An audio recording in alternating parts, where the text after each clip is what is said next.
Oy, Poy. Alin, tulungan niyo ako dito. Magpapahinga lang ako. Papahinga lang ako. Okay na yan, okay na yan. Okay. Oh, pang merienda niyo. Merienda. Salamat po. Nakakadaan na sa ilog. Oh, sa ilalim ho ng tulay. Sa? Sa ilalim ho ng tulay. May dumi kayo sa mata, oh. Dito. Yan ha, may pang merienda na kayo. Ingat kayo pag uwi. A few moments later.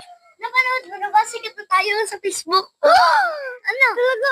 At yan nga, sa pagkakataong ito, habang tayo naglalakad, nakakita tayo ng dalawang batang masisipag at lumalaban ng patas. Dahil mabuting tao tayo, dali-dali natin silang nilapitan para tulungan.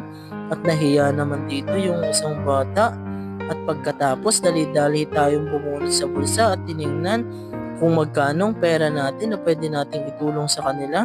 Kung mapapansin nyo, sa point na yan, nagulat yung dalawang bata kasi may isang mabuting lalaki na lumapit sa kanila.